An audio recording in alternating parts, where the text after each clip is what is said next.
Saviez-vous que Kai Cuoco et Johnny Galecki empruntaient secrètement des passages souterrains pour se fréquenter à l'insu des autres membres de la distribution? The Big Bang Theory a acquis une grande notoriété au fil des ans pour son scénario humoristique et sa distribution amusante. Mais il se passait beaucoup plus de choses en coulisses que les fans ne connaissaient pas.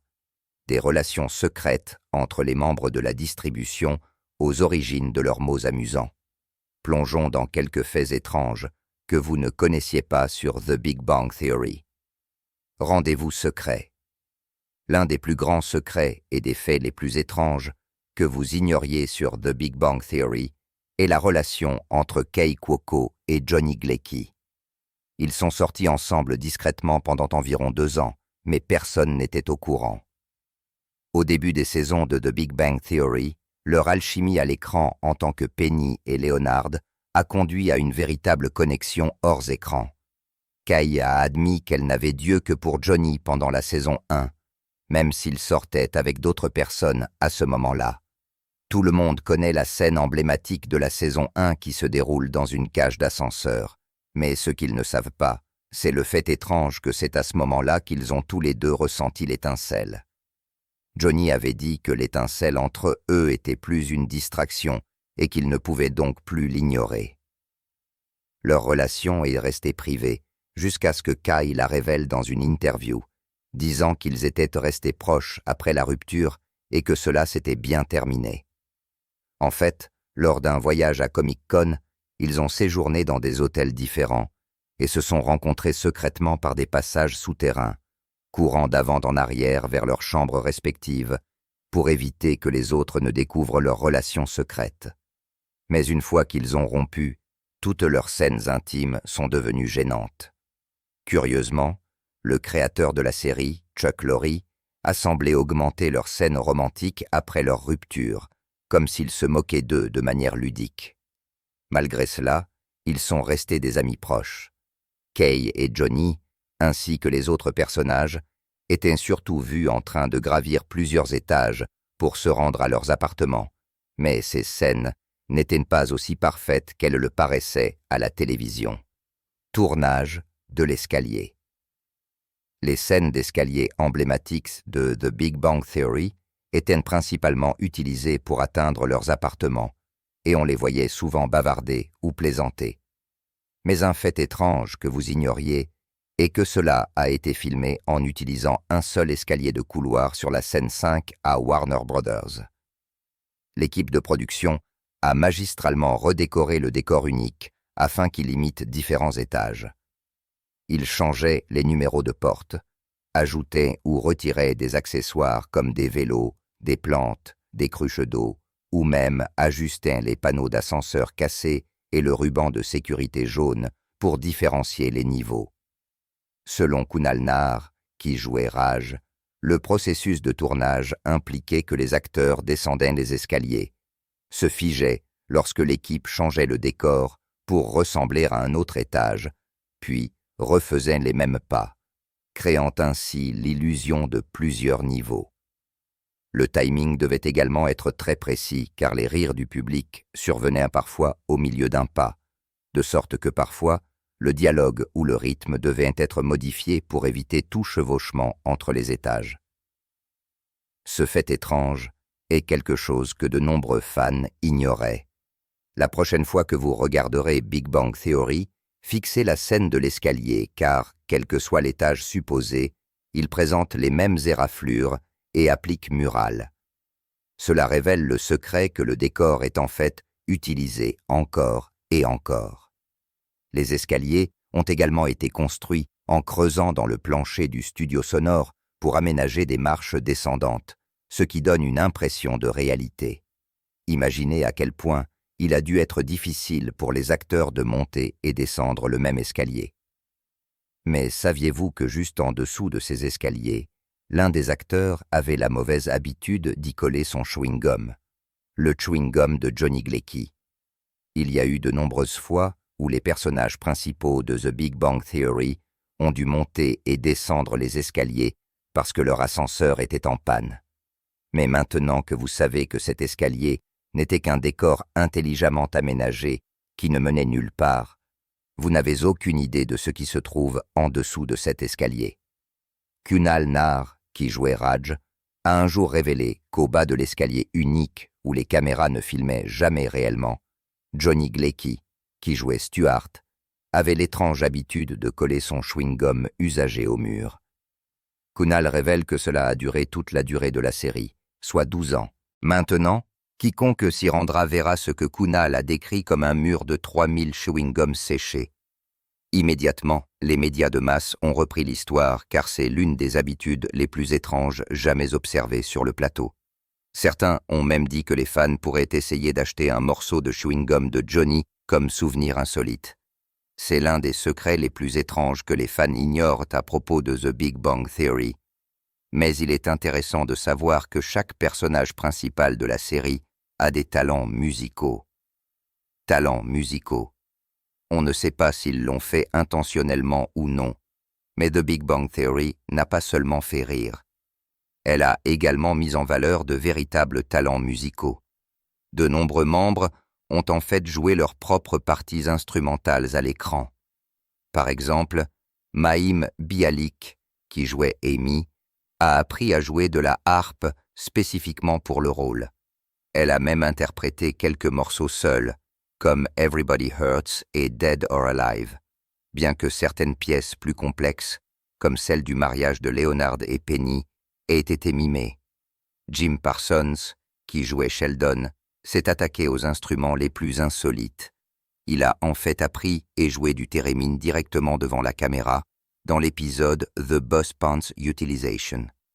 Il a également joué du piano et des bongos. Johnny Galecki est un violoncelliste dans la vraie vie et il ne l'a pas caché pendant l'émission. Dans l'épisode intitulé The Hamburger Postulate, il apparaît en train d'accorder attentivement le violoncelle avant de mimer pour éviter tout problème de son en direct. Les fans ont remarqué qu'il savait ce qu'il faisait en accordant le violoncelle, ce qui confirme ses compétences. Même l'acteur qui jouait Howard, Simon Helberg, est un pianiste de formation qui joue depuis l'âge de 10 ans. Son talent est évident lors des séquences du groupe Footprints on the Moon et d'autres scènes musicales. Et puis Kunal Nair, joué par Raj, a montré ses talents de guitariste, jouant même dans la série. Ainsi, les membres de la distribution n'ont pas seulement fait semblant de jouer des instruments dans la série, comme certains fans le pensaient. Ils l'ont vraiment fait. Qu'il l'ait appris pour la série ou qu'il joue de l'instrument depuis de nombreuses années, cela ajoute tout de même beaucoup d'authenticité à de nombreux moments musicaux de la série télévisée. Beaucoup de fans adorent les scènes où ils jouent des instruments, mais un vrai fan dira toujours Bazinga avec Sheldon. Mais d'où vient ce mot? Bazinga. Les fans ont peut-être entendu les membres de la distribution prononcer le mot Bazinga pendant The Big Bang Theory, mais l'un des faits étranges que vous ignoriez est son origine. L'exclamation a fait ses débuts à la télévision lors de la finale de la saison 2, The Monopoly Expedition. Dans cet épisode, Sheldon utilise le terme 3 fois pour ponctuer ses farces et mettre en valeur son intelligence, en particulier après avoir taquiné Leonard. Mais l'origine de cette expression est quelque chose à laquelle vous ne vous attendez peut-être pas. Stephen Molaro, le showrunner, a révélé que c'était le scénariste Stephen Engel qui a inventé Bazinga lors de leur farce ludique dans la salle des scénaristes. Stephen évidait un pamplemousse, le recollait avec du ruban adhésif, puis l'offrait à des scénaristes qui ne se doutaient de rien en s'exclamant « Bazinga !» C'était son gotcha personnel, et cela a capturé le ton comique de la série. Une fois, un scénariste a ajouté le terme au script. C'est ce qui a fait que Bazinga est devenu étroitement lié à Sheldon Cooper et à l'humour de la série. Bien que le terme soit populaire, l'équipe créative craignait de trop l'utiliser afin que les fans ne s'en lassent pas. Ils ont donc délibérément réduit son utilisation dans les saisons 4 et 5. La culture pop de l'expression ne concernait pas seulement la série. En 2012, des scientifiques brésiliens ont identifié une nouvelle espèce d'abeille orchidée qui avait été confondue avec une autre. Cela leur a rappelé le terme ludique et trompeur de Sheldon, car l'abeille avait trompé les scientifiques. Ils l'ont donc nommé Euglossa bazinga, Ubi Dubi. Tout comme le slogan Bazinga, The Big Bang Theory a intelligemment utilisé un autre jeu de langage ludique dans l'un de ses épisodes ultérieurs. Ubi Dubi est un jeu de langage ludique où vous ajoutez ubi avant chaque son de voyelle dans un mot. Ainsi, hello devient hubalubo. Il a été popularisé par l'émission pour enfants Zoom de PBS dans les années 1970, qui a été diffusée de 1972 à 1968 et a été brièvement relancé de 1999 à 2005. Dans The Big Bang Theory, Penny et Amy utilisent Hubby-Dubby dans l'épisode 10 de la saison, The Veracity Elasticity. Elles conversent secrètement en utilisant ce code chaque fois que Sheldon et Leonard se mettent à parler Klingon, ce qui donne aux filles leur propre avantage linguistique. Le slogan de Sheldon n'était pas la seule chose pour laquelle son personnage était destiné. Il portait également des chemises à code couleur, mais ce que certains ignorent, c'est qu'elles reflétaient son humeur. Chemise à code couleur. C'est un fait assez étrange, mais beaucoup de fans ne savaient pas qu'ils pouvaient connaître l'humeur de Sheldon en regardant simplement son t-shirt. Les couleurs de sa chemise reflétaient subtilement son état émotionnel, inspiré par le spectre de couleurs du Green Lantern Corps dans les comics DC, où chaque teinte correspond à une émotion distincte. Chaque couleur représente une humeur. Chaque fois que Sheldon portait une chemise rouge, cela montrait sa colère et sa frustration. Cette couleur était visible lorsque les limites de Sheldon étaient testées ou que ses routines mineures étaient perturbées. Il portait aussi parfois du vert, ce qui montrait sa volonté ou sa confiance. Ces couleurs étaient utilisées lors de moments de Stunton, où chaque fois que Sheldon montrait une force émotionnelle. Une autre couleur que Sheldon portait parfois était le jaune, qui révélait la peur ou l'anxiété. Elle apparaissait lorsque Sheldon était mal à l'aise ou effrayé, puis la couleur bleue indiquait l'espoir ou le calme, et elle était portée lors de scènes plus optimistes ou paisibles. Parfois, Sheldon portait aussi de l'orange, du violet ou de l'indigo. Celles-ci avaient également leur signification, bien que moins largement utilisées que les autres couleurs des chemises de Sheldon. L'orange signifiait la cupidité ou une forte motivation intellectuelle, tandis que le violet signifiait l'amour ou des moments émotionnellement importants. Les chemises de Sheldon étaient en fait un œuf de Pâques, et la couleur de sa chemise reflétait généralement son humeur. Elles offraient une couche astucieuse et émotionnellement résonante à son personnage, et en même temps, s'inspirant de la tradition bien-aimée des comics, The Big Bang Theory avait en fait beaucoup de détails que les fans n'ont jamais regardés de près, comme les photos du réfrigérateur de Penny. Photos du réfrigérateur de Penny. Le réfrigérateur de Penny, dans The Big Bang Theory, n'était pas vraiment une décoration de plateau. Le réfrigérateur affiche des photos de Penny avec d'autres personnages comme Lenoir, Amy et Bernardet, ainsi que des clichés candides de l'équipe de production. Au fur et à mesure que son cercle social s'élargissait, ses souvenirs personnels l'ont même suivi lorsqu'elle a emménagé avec Léonard.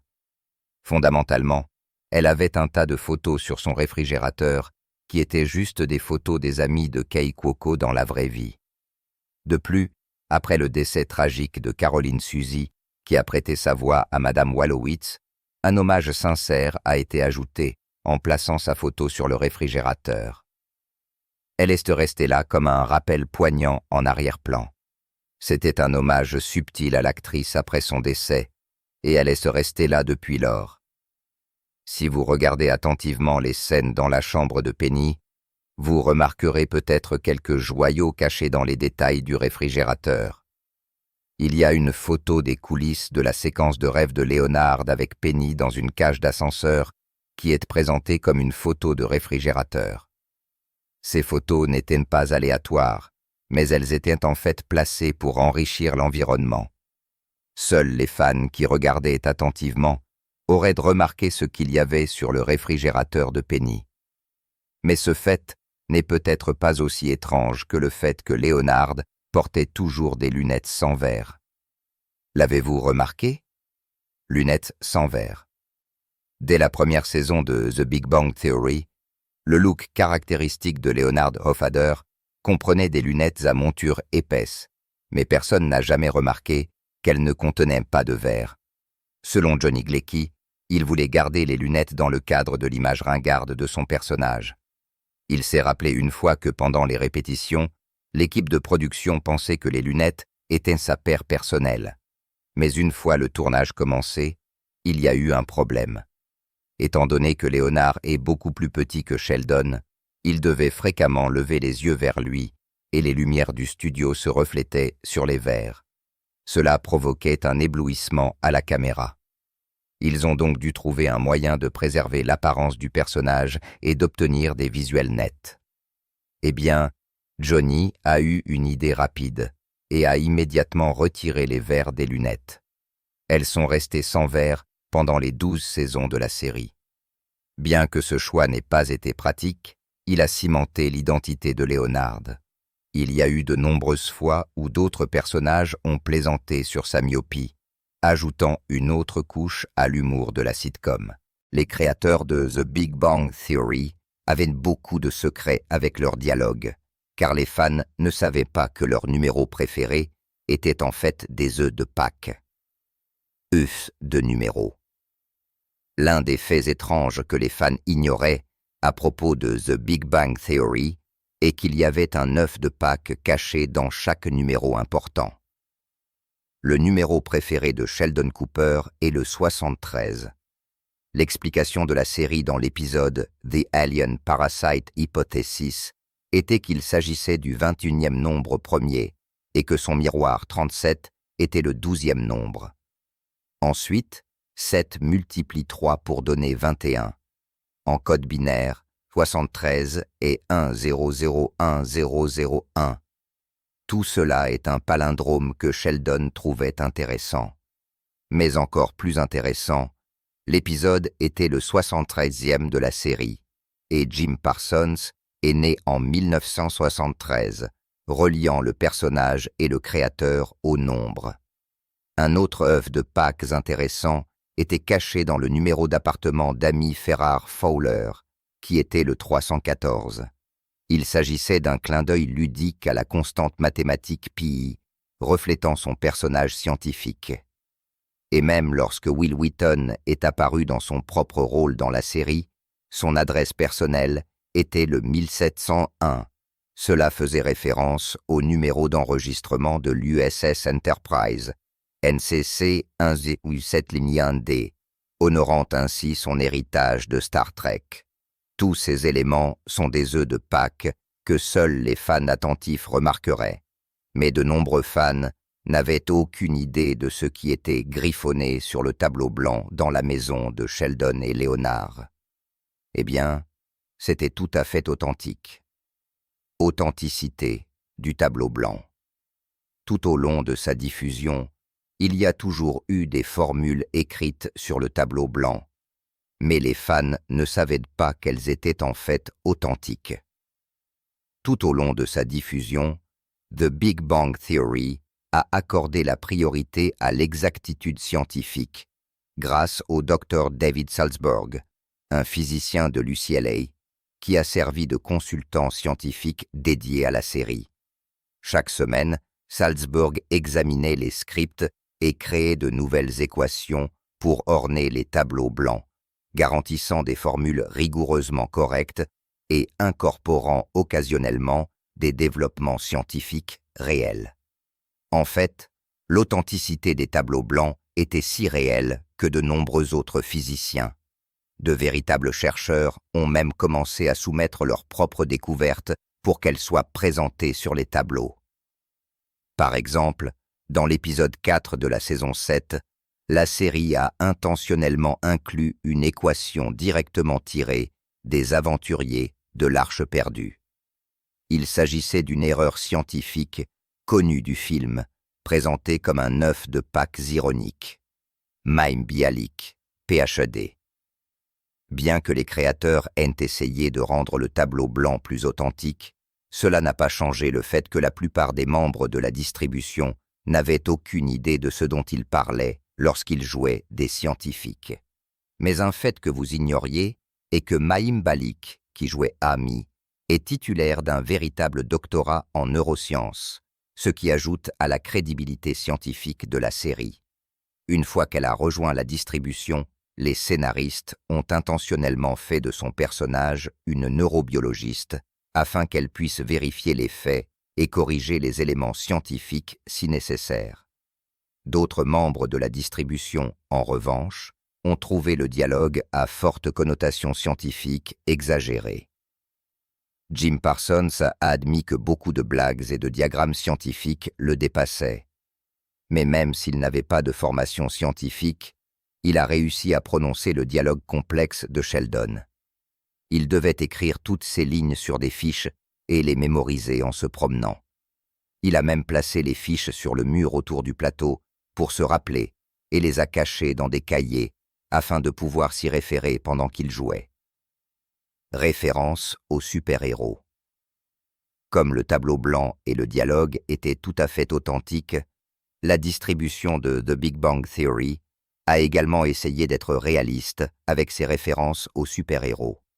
Mais ce n'était pas si facile avec la politique commerciale en coulisses. L'un des faits étranges que vous ignoriez à propos de The Big Bang Theory est qu'ils ont dû choisir DC plutôt que Marvel. Bien que The Big Bang Theory mentionne fréquemment les personnages de DC et de Marvel, seuls les héros de DC sont apparus visuellement en costume, sur des t-shirts, des affiches et des présentoirs de bandes dessinées. La raison est simple. La série a été produite et distribuée par Warner Brothers Television, qui possède également DC Comics. La présentation de personnages de Marvel nécessiterait une licence, et ces autorisations sont souvent coûteuses ou compliquées.